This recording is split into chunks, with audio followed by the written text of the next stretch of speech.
My name is Reynaldo Rey, for short, and at 34 years old I never imagined my tech success would turn my family into financial parasites. That day in the Bahamas, watching my father sip the overpriced cocktail I paid for while telling me I didn't deserve this vacation because I took a work call, something inside me finally snapped. After years of funding their lives, paying off their debts, and being treated like nothing but a walking ATM, I made a decision that would change everything. Before I tell you what happened next, drop a comment, letting me know where you're watching from. Hit that like button, and subscribe if you've ever had to stand up to family that took you for granted. I grew up in a blue-collar neighborhood in South Boston where money was always tight but pride ran deep. Our two-bedroom apartment housed 4 of us in cramped quarters that always smelled like my mother's discount laundry detergent and my father's cheap beer. We weren't poor enough for assistance, but never comfortable enough to relax about bills. My father Marcus worked construction when his back wasn't acting up or when he hadn't blown his paycheck at the tracks. He had strong hands calloused from labor that could build anything, but could also slam doors and walls when the horses didn't run fast enough. The gambling wasn't a secret, but it was never acknowledged as a problem. It was just Dad blowing off steam, according to my mother.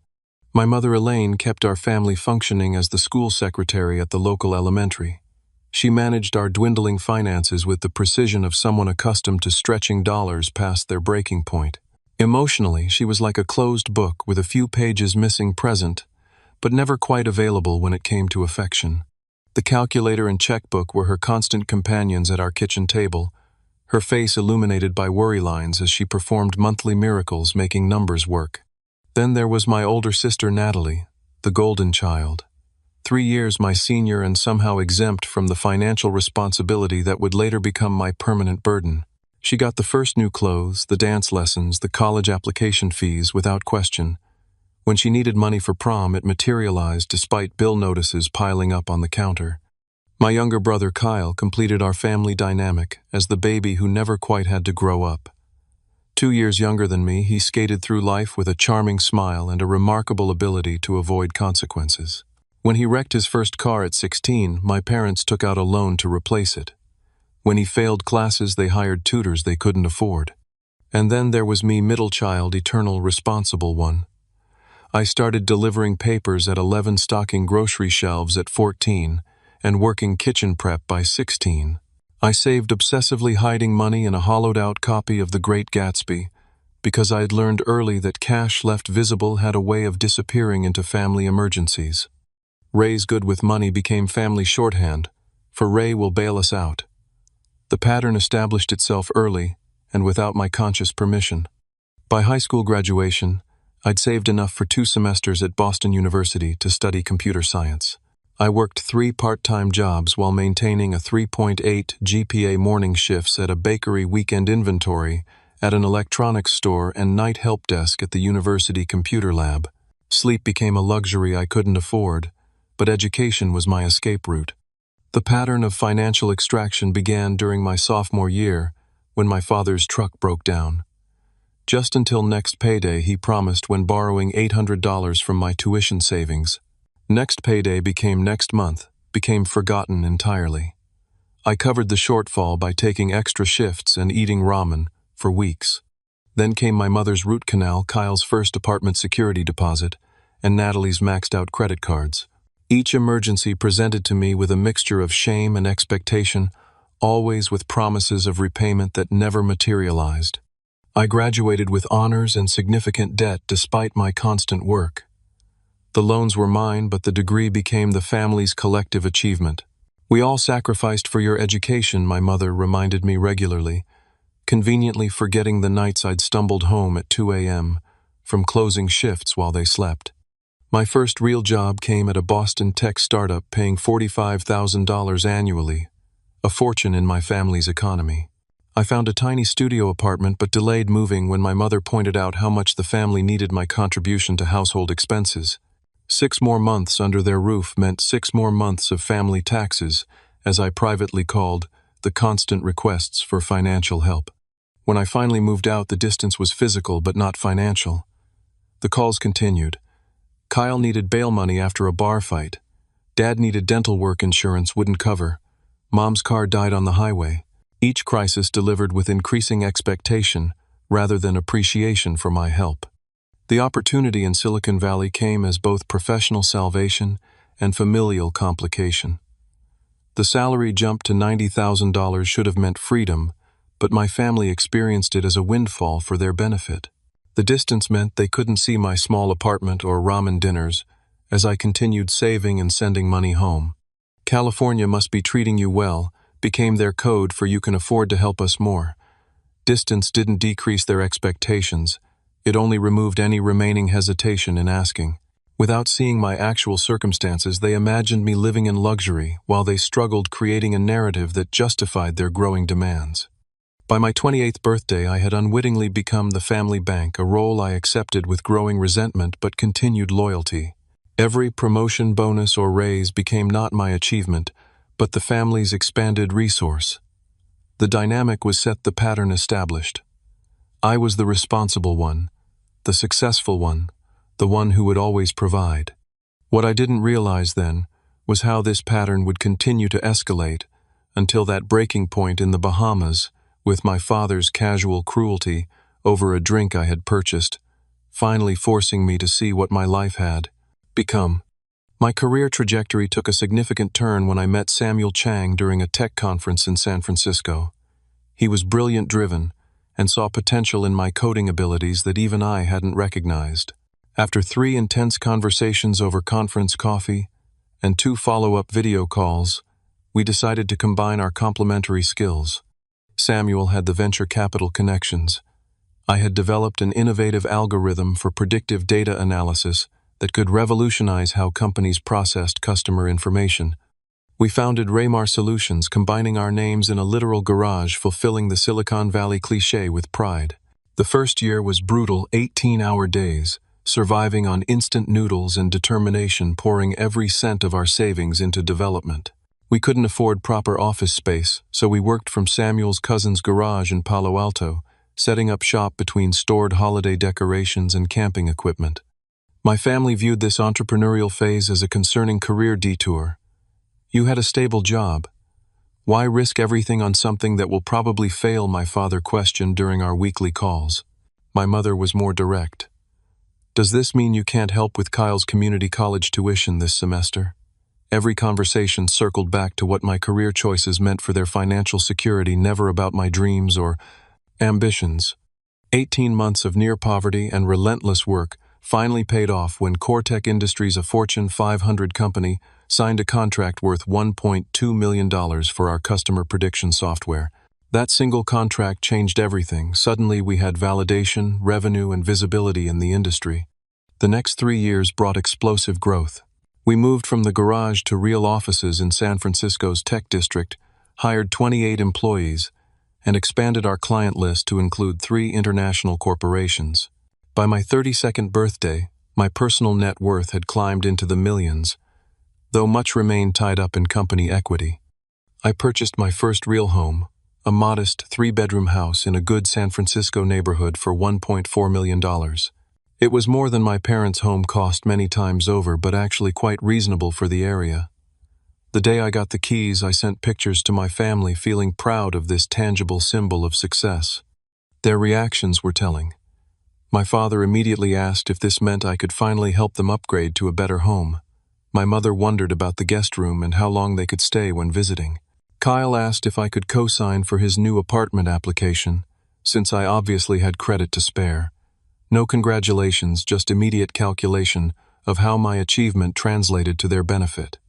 The requests escalated in both frequency and magnitude. When Natalie announced her engagement to Patrick, a pharmaceutical sales rep with impressive debt of his own, she called me directly rather than our parents. "We're thinking about a waterfront ceremony at the Ocean View Hotel," she explained excitedly. "Mom and Dad said to discuss the budget with you since you're doing so well now." I found myself funding a $40,000 wedding without being consulted on any decisions, just receiving bills with expectant notes attached. During the reception, Natalie tearfully thanked our parents for making this special day possible in her speech. My contribution received a quick mention alongside thanks to the caterers. 3 months after the wedding, Kyle wrapped his car around a tree while driving intoxicated. Miraculously, He wasn't seriously injured, but faced DUI charges and a totaled vehicle. Dad called at 3 a.m., not to inform me of Kyle's safety, but to request $22,000 for legal fees and a replacement car. He needs reliable transportation for work. Dad insisted, though Kyle had been between jobs for 8 months. When my father turned 60, he announced his retirement from construction despite having minimal savings and a mortgage with 15 years remaining. "My back can't take it anymore," he explained during a family dinner I was visiting for. "Besides, you're making enough for all of us now." The statement was delivered with a casual certainty that left me speechless. His retirement plan had apparently always been me. My mother developed arthritis that made her school secretary job increasingly difficult. When I suggested she apply for disability benefits, she looked offended. Why would I deal with government paperwork when you can help? The medical bills for specialists and treatments not covered by insurance appeared in my email regularly, often accompanied by unrelated requests for household improvements or vacation funds. By this point, I was spending over $60,000 annually on family support mortgage assistance for my parents, apartment rent for Kyle, credit card payments, for Natalie medical bills, car payments, and endless emergency requests. The numbers were staggering when I finally calculated them, but saying no felt impossible. Family takes care of family was the constant refrain whenever I hesitated. The pattern had become so normalized that I barely recognized its toxicity until I met Amanda through a friend's dinner party.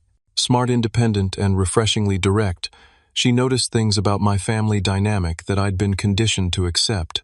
After witnessing my mother call 3 times during our second date, each call about a different financial emergency, Amanda asked the question no one had ever posed.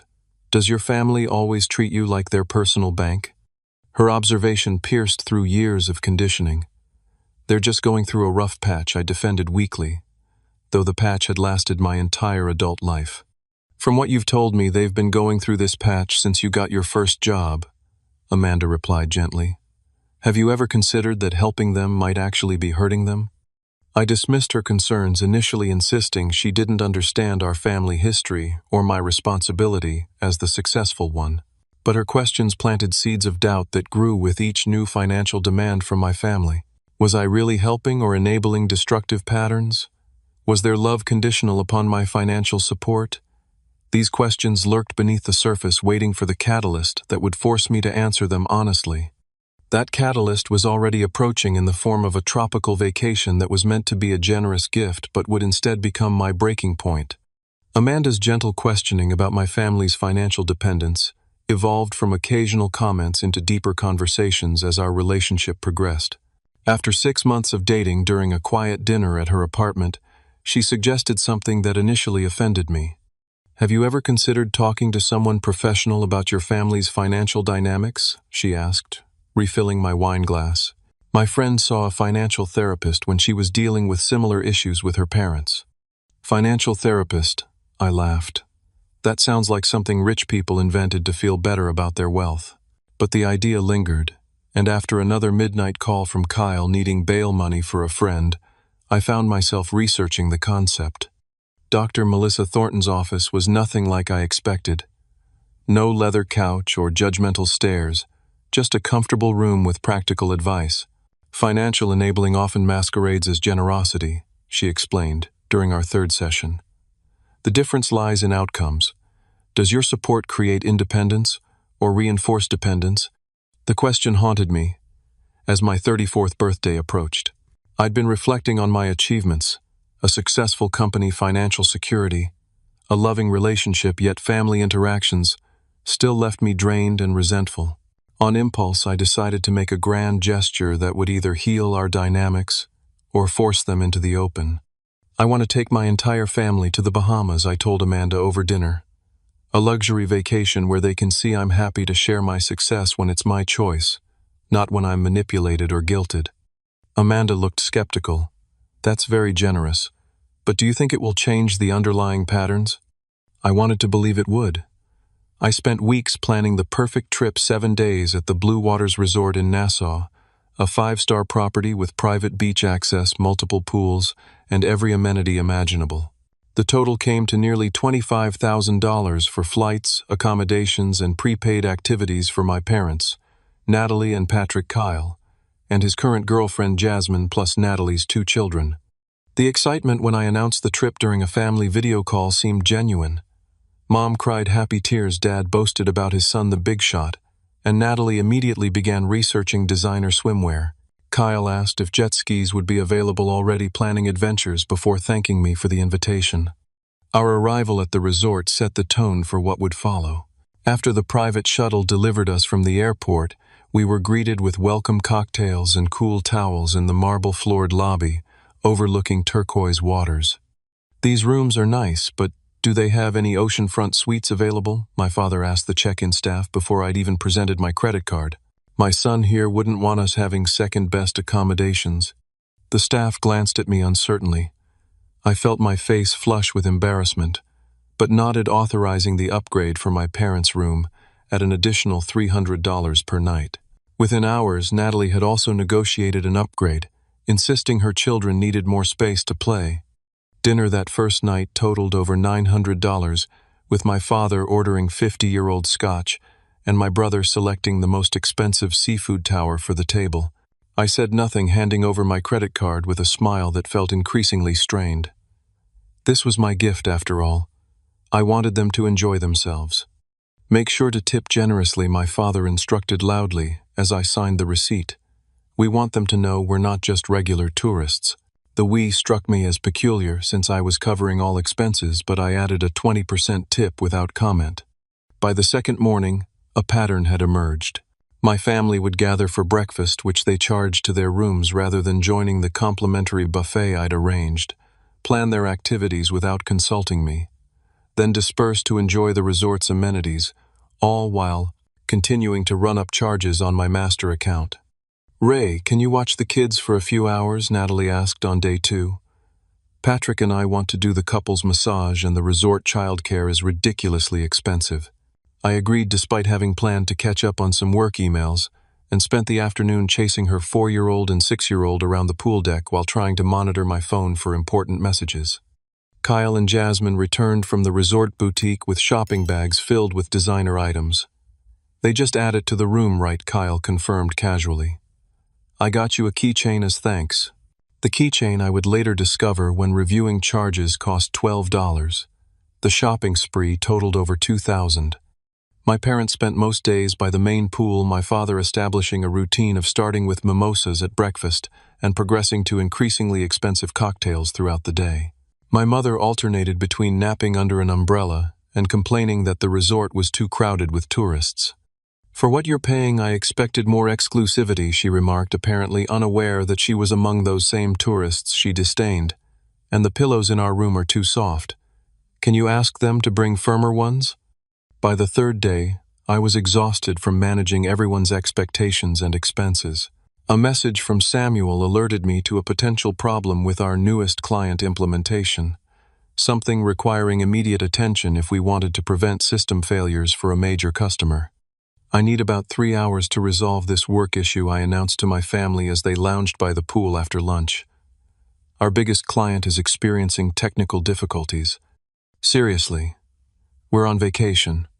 Kyle protested, looking up from his phone where he'd been doing absolutely nothing productive. "Some of us have actual responsibilities," I replied more sharply than intended. "The company that pays for all this requires occasional attention." I retreated to my room and spent the next 3 hours in intense video conferences with our technical team resolving the crisis before it impacted the client's operations. Relieved but drained, I changed back into swim trunks and returned to the pool area where my family continued their relaxation as if no time had passed. My father was on his 4th or 5th cocktail of the day, his face flushed from alcohol and sun. He barely acknowledged my return, too engaged in loudly sharing opinions about politics with uncomfortable nearby guests. My mother was flipping through a magazine, occasionally signaling a server for more iced tea. Natalie and Patrick were nowhere to be seen, but their children were now being watched by Kyle's girlfriend while Kyle dozed in a lounger. I ordered a sparkling water and sat on the edge of my father's lounger. "Crisis averted," I said, attempting to reconnect. "The client's system is back up and running." My father took a long sip of his golden-colored cocktail, an expensive aged rum, the pool menu listed at $32 per glass. He looked at me with slightly unfocused eyes and said the words that would ultimately change everything between us. "People like you don't deserve vacations anyway," he slurred, gesturing vaguely toward me with his glass. "Always working, always worried about money. What's the point of all your success if you can't even enjoy it? We're the ones making the most of this trip." The statement hung in the air between us, stunning in its casual cruelty and obliviousness. In that moment, surrounded by luxury, they hadn't earned drinking premium alcohol on my dime. He had the audacity to suggest I was the one with unhealthy priorities. I felt something shift inside me, a tectonic movement of long-suppressed resentment, finally breaking through the surface of my dutiful son facade. The confrontation I'd been avoiding for years was now unavoidable, set in motion by those thoughtless words over a drink I was paying for. "What did you just say?" I asked, my voice quieter than the storm building inside me. Part of me hoped I'd misheard, that the ocean breeze had distorted his words into something more hurtful than intended. My father took another sip, ice cubes clinking against glass. "I said people obsessed with work like you don't know how to enjoy vacations." He gestured expansively at the resort. "What's the point of all this if you're just going to be on your laptop? We're the ones actually appreciating it." The collective we again, as if they were doing me a favor by consuming my generosity. "Dad, who do you think paid for all this?" I asked, still maintaining a calm I didn't feel. "The work you're criticizing is what makes this vacation possible." "Oh, here we go," he rolled his eyes dramatically. "Mr. Successful is reminding us peasants of our place again." He looked toward my mother for support.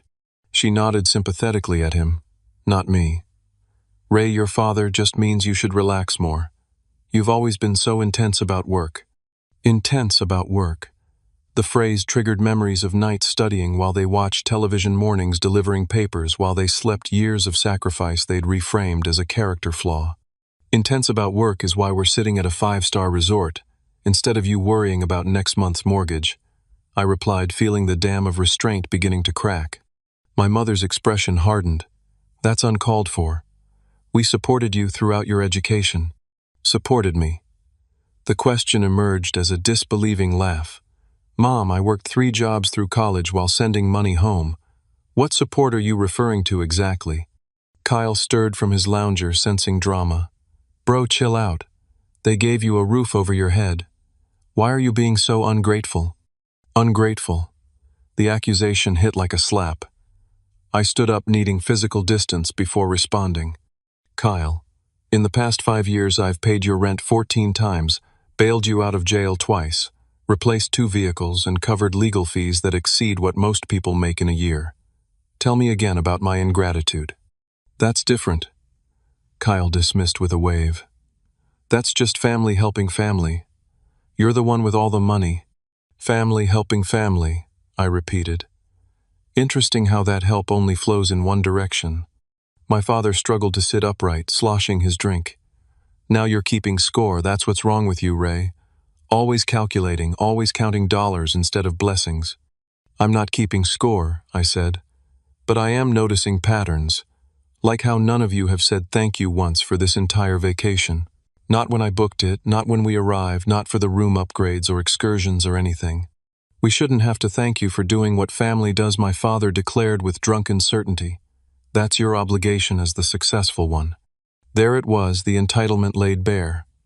My success wasn't mine. It belonged to the family collective. My achievements weren't personal. They were resources to be distributed. Natalie and Patrick chose this moment to return from wherever they'd been sensing tension from 20 feet away. "What's going on?" Natalie asked, looking between our father's flushed face and my rigid posture. "Your brother is complaining about having to work during vacation, and then turned it into a tantrum about money," my mother explained, completely rewriting the last 5 minutes. "Seriously," Natalie sighed dramatically. "Can we have one family gathering without you making it about your success?" The mischaracterization was so complete, so divorced from reality, that I actually laughed.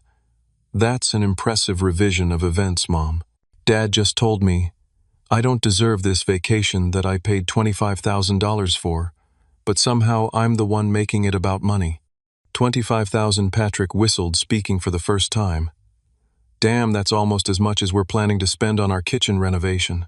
Something about his phrasing caught my attention. Planning to spend with what money? An awkward glance passed between Natalie and Patrick.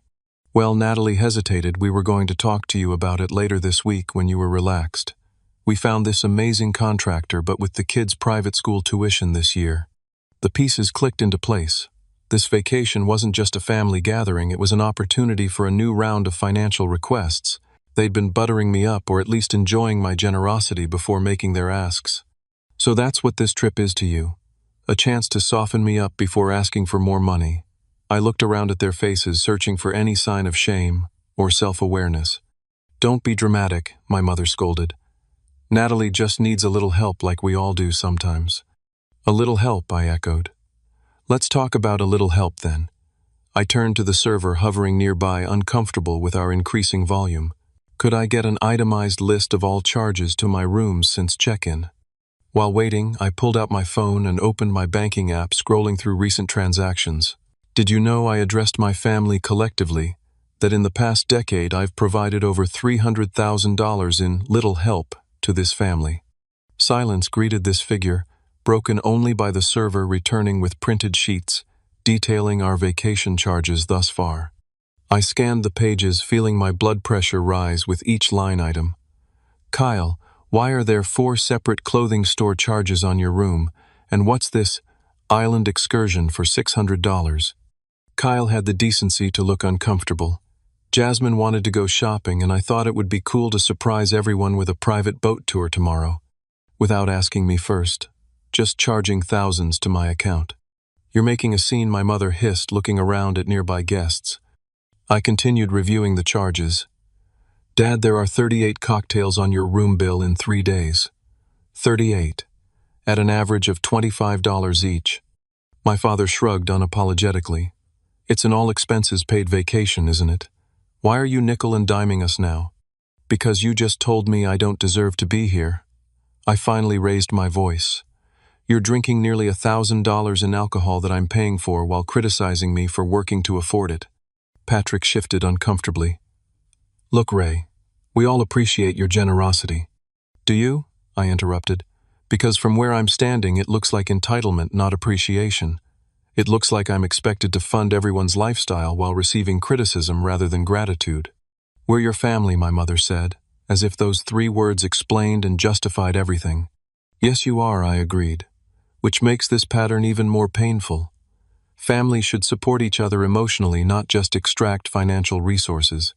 Oh, so now we're parasites, my father stood unsteadily.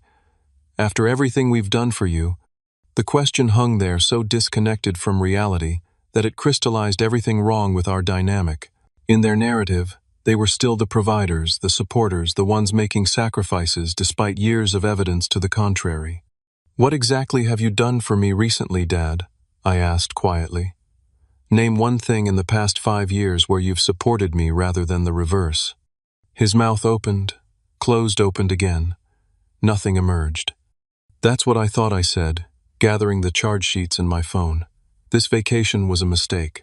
Not because I don't want to share my success with you, but because you've come to expect it without appreciation or reciprocity. So what now? Natalie demanded. You're just going to storm off because Dad made one comment. It wasn't one comment, I replied. It was the comment that made me finally see clearly. This isn't a healthy family dynamic. It's financial exploitation dressed up as family obligation. The truth of my words hung in the air between us, undeniable yet unacceptable to them. I could see the moment they realized I was serious, that something fundamental had changed, and their expressions shifted from indignation to the first flickers of concern. Not concern for my feelings or our relationship, but for the financial implications of my awakening. The calculation was visible on their faces. What would this cost them? That realization was the final confirmation I needed. What I had planned as a generous family vacation had revealed the true nature of our relationship, and there was no unknowing what I now understood with painful clarity. As my family processed my words, their reactions confirmed everything I'd finally acknowledged. My mother's face showed calculation rather than emotional hurt. Kyle's expression reflected panic about potentially losing his safety net. My father's indignation carried no remorse, only affront at being challenged. Natalie was already forming arguments to preserve access to my resources. In that moment of clarity, Dr. Thornton's words from therapy echoed in my mind. Boundaries aren't punishments. They're the foundation of healthy relationships.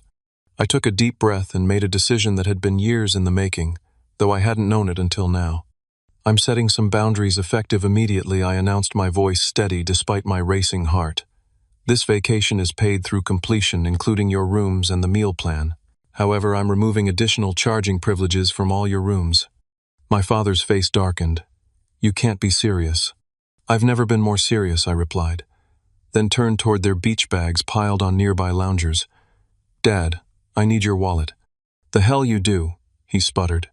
The additional room key card in your wallet is linked to my master account. I'm removing it. You can pay for your own drinks from now on. When he refused to comply, I simply reached over and took his wallet from the side pocket of his beach bag where he always kept it. His protest died as nearby guests turned to watch our confrontation.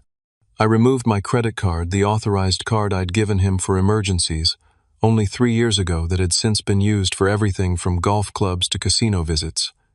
I also took the room key card linked to my account. What are you doing?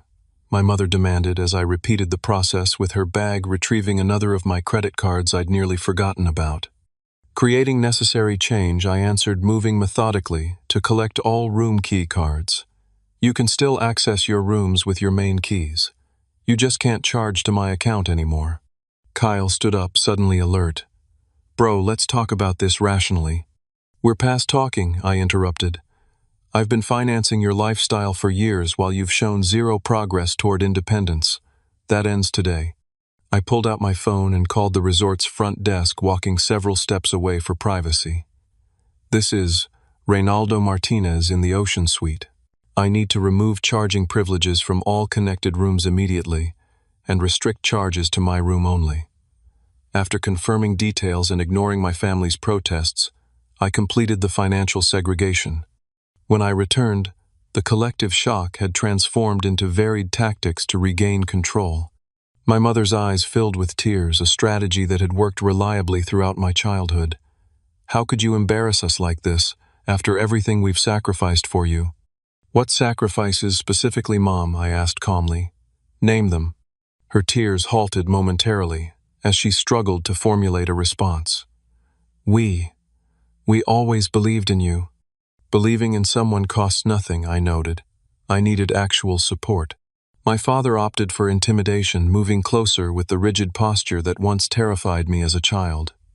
You? Ungrateful little, he began, but I interrupted. I've been grateful for opportunities you never provided, I said evenly.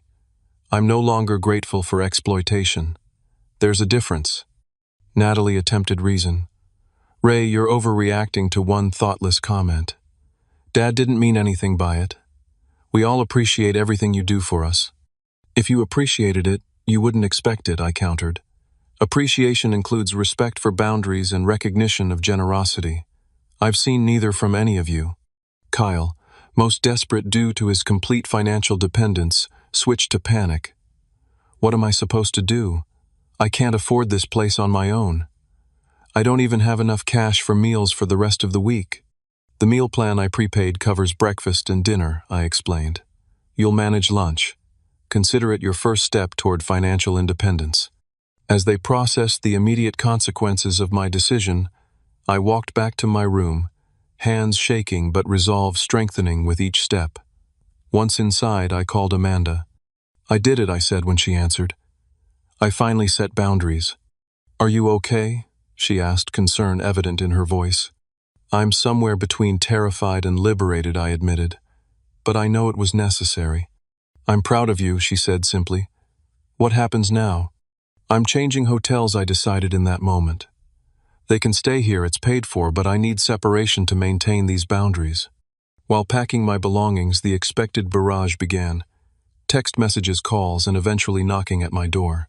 I ignored them all until my suitcase was ready. Then, opened the door to find my entire family gathered in the hallway. We need to talk about this reasonably, my mother insisted, having composed herself. We've had years to discuss this reasonably, I replied. You weren't interested until the money stopped. Where are you going? Natalie demanded, noticing my packed bag. To another hotel. I need space. You're abandoning us here, Kyle asked incredulously. Abandoning you at a luxury resort with prepaid accommodations and meals, I clarified. Yes, I'm forcing you to survive such hardship. My father, who had been uncharacteristically quiet, finally spoke. If you walk out that door, don't expect things to go back to normal when you cool off. Family remembers who stands by them and who doesn't. The attempt at reverse psychology was transparent, but his words contained an unintended truth. Things would never return to normal, and that was exactly what I needed. I hope family does remember, I agreed. I'll remember being told I don't deserve a vacation I paid for. I'll remember decades of financial support met with entitlement rather than gratitude. I'll remember this moment when I finally respected myself enough to say, enough. I wheeled my suitcase past them toward the elevator, turning back briefly. The rooms are paid through Saturday. Checkout is at 11 a.m. Transportation to the airport is arranged. I've done my part one final time. As the elevator doors closed on their protests, I felt a complex mixture of emotions, guilt and relief, battling for dominance. The guilt was old, programming the voice of family obligation, trying to reassert control.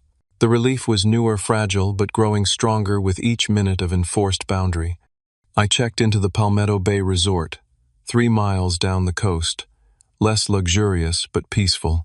That first night alone, I sat on my balcony, watching waves crash against the shore, experiencing my first taste of freedom from financial exploitation disguised as family duty. My phone buzzed constantly with messages ranging from angry accusations to desperate pleas, but I maintained my distance physically and emotionally. This boundary wasn't just about money, it was about reclaiming my sense of worth, beyond what I could provide. Sleep came fitfully that night, but when morning arrived with golden sunlight streaming through unfamiliar curtains, I felt something I hadn't experienced in years: the lightness of making choices solely for my own well-being, without calculating their impact on everyone else's expectations. The remainder of my time in the Bahamas passed in stark contrast to those first 3 days. While my family continued their vacation on my dime, albeit with restricted spending, I experienced a different kind of freedom at my new hotel. I swam in the ocean at sunrise, read books without interruption, and even made friends with a retired couple from Seattle who invited me to join them for dinner.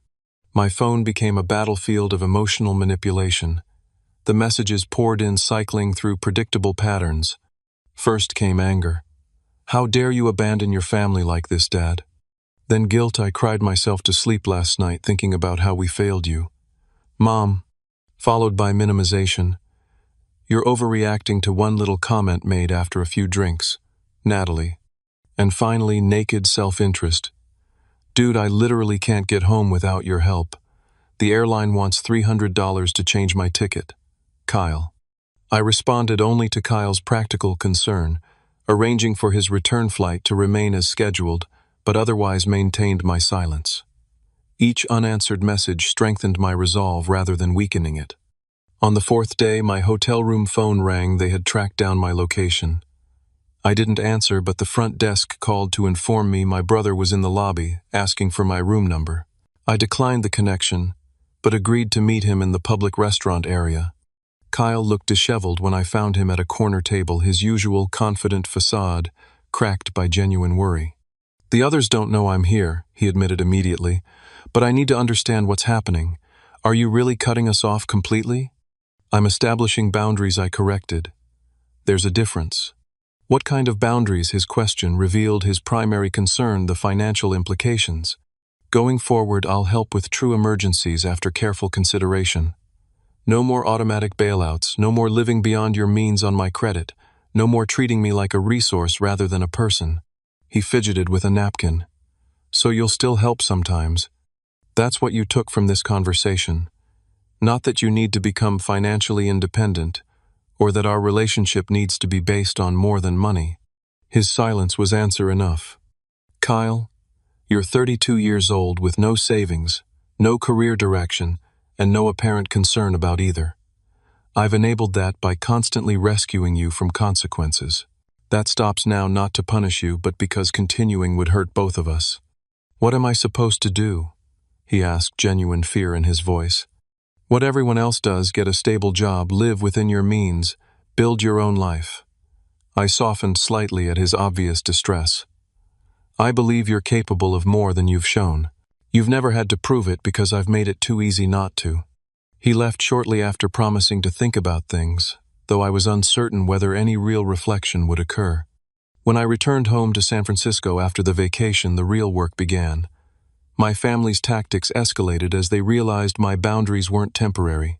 Natalie posted vague social media updates about family betrayal and showing true colors when money's involved. Friends and extended family who only knew her version called to express concern about my breakdown. My father took a more direct approach, showing up at my company's office unannounced one Tuesday afternoon. Our receptionist called me clearly uncomfortable with his insistent presence in the lobby. When I came down to meet him, his opening words made his purpose clear.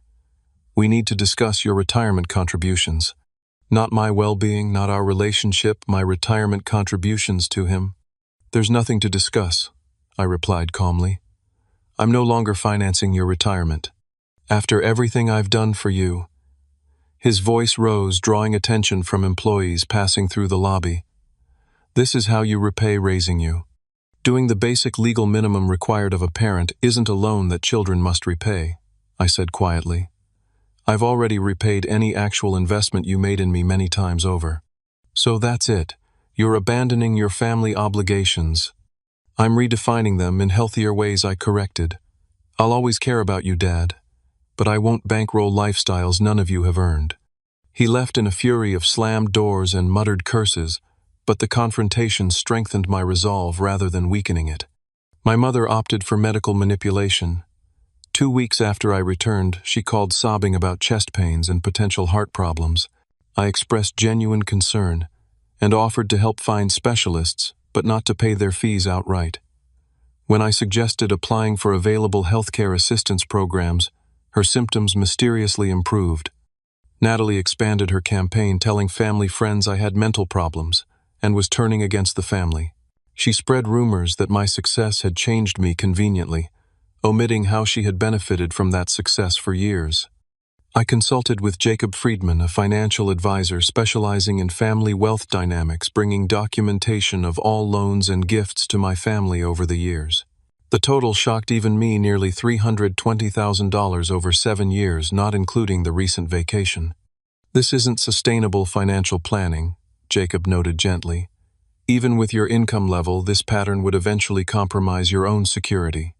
Dr. Thornton helped me process the guilt that surfaced, despite intellectual certainty about my decisions. The discomfort you're feeling isn't evidence you're wrong, she explained. It's the expected response to changing long-established patterns. Your family programmed those guilt buttons very effectively. The most difficult test came when my mother left a voicemail about needing surgery for her worsening arthritis. Her message carefully emphasized pain rather than financial need, but the implication was clear. I called her doctor directly with her reluctant permission and discovered the procedure was both elective and covered by her insurance with a manageable copay. When confronted with this information, she admitted manipulating the situation. I didn't think you'd help otherwise, she justified. You've become so cold about money lately. It's not about the money, I tried explaining for the dozenth time. It's about honesty and manipulation. I would have supported you through a necessary medical procedure regardless of my new boundaries. Then why check up on me, she demanded. Because trust has been broken, I answered honestly. It will take time to rebuild. 4 months after the Bahamas incident, I made the difficult decision to temporarily cease all contact with my family. Their escalating manipulation tactics were affecting my mental health, my relationship with Amanda, and even my work performance. I sent a clear email explaining I needed space to heal and would reach out when ready. The response was predictable accusations of cruelty, emotional abandonment, and selfishness. But for the first time, I recognized these reactions as attempts to regain control rather than genuine emotional responses to losing connection with me. Thanksgiving arrived, the first major holiday of my self-imposed family separation. Amanda and I planned a quiet dinner at home, but I felt the absence acutely despite knowing it was necessary. The expected guilt spiral was interrupted by an unexpected call from my cousin Marcus, whom I hadn't spoken with in years. "I heard what happened," he said after initial greetings. "Natalie's been telling everyone you've lost your mind and abandoned the family." I braced for more guilt, but his next words surprised me. "I wanted you to know. I think you're doing the right thing. They've been taking advantage of you for years. Everyone sees it except them." His validation was like a key unlocking a door I hadn't realized was still partially closed. Someone from within the family orbit understood. I wasn't crazy or selfish. I was establishing necessary health. "Thank you," I said, emotion making my voice rough. "That means more than you know. Family should lift each other up, not drain each other dry," Marcus continued. "Your success should be celebrated, not exploited." After we hung up, I felt a shift in my perspective. I wasn't just running from toxic patterns. I was creating space for healthier connections with people who valued me beyond my financial utility. That Thanksgiving, smaller than planned but infinitely more peaceful, became a turning point. I realized I was building a chosen family around me. Amanda, supportive friends, colleagues who respected my boundaries, even distant relatives like Marcus, who understood healthy family dynamics. The financial freedom from supporting multiple adult dependents allowed me to explore more meaningful forms of generosity, establishing a scholarship fund at my alma mater, mentoring young entrepreneurs from disadvantaged backgrounds, contributing to causes I believed in. Giving from choice rather than obligation revealed the true joy of sharing resources. My company continued thriving, and Amanda and I grew closer through the crisis, her unwavering support demonstrating what healthy partnership looked like. The contrast with my family's conditional affection couldn't have been more stark or educational. The path forward wasn't clear yet, but for the first time in my adult life, I was walking it on my own terms, free from financial exploitation disguised as family obligation. 6 months after that fateful day, in the Bahamas, spring arrived in San Francisco, bringing cherry blossoms, warmer temperatures, and unexpected developments in my family situation. The distance I had maintained proved transformative, though not in ways I could have predicted. The first surprise came from Kyle. A brief text message one Tuesday morning read simply, "I'm 1 month sober, starting therapy next week. Not asking for anything, just wanted you to know." I stared at those words for several minutes, searching for the hidden angle, the disguised request for funds that usually accompanied any positive news from my brother. Finding none, I replied with genuine support. "Proud of you. That takes real courage." 3 days later, he called. Our conversation revealed that my withdrawal of financial support had forced a reckoning he'd avoided for years. After failing to find another safety net, he'd hit rock bottom, spending 2 nights in his car when he couldn't make rent, a humbling experience that finally motivated change. "I realized I'm 32 with nothing to show for it," he admitted. "No savings, no career path, no self-respect. I've been a parasite, and not just to you." He had found work as a barista and enrolled in a computer coding boot camp, living in a shared apartment with 3 roommates. For the first time in his adult life, he was fully supporting himself, struggling but managing. "It's hard," he confessed, "but also, I don't know. Satisfying.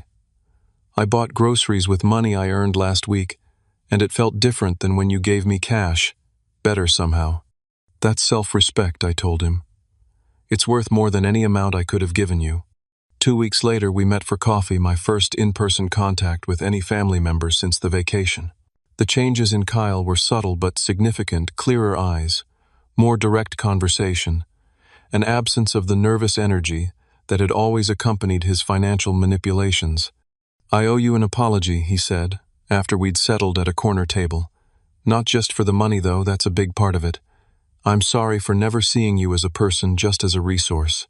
His therapy had apparently been effective in fostering this insight. We talked for nearly 3 hours, establishing the foundation for a relationship based on mutual respect rather than financial dependence. My parents proved more resistant to change. My father maintained rigid indignation for 4 months, sending occasional text messages oscillating between self-pity, enjoying your success, while your father can barely afford his blood pressure, medication, and anger. No real man. Abandons family responsibilities.